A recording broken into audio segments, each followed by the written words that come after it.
In this video, I'll show you how to create a new profile on Google Chrome. To get started, click on the avatar icon located at the top right corner of your screen. Now, if you're already signed into a profile, you'll see an Add button right here. Just click on that.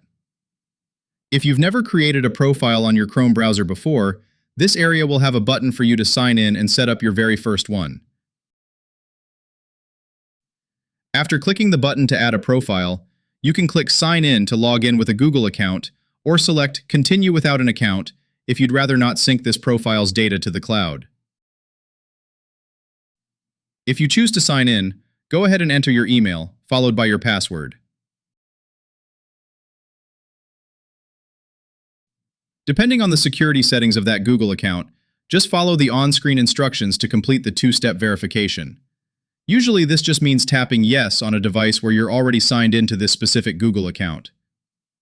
Once you're successfully signed in, hit Continue, and then select Yes, I'm in to finish up.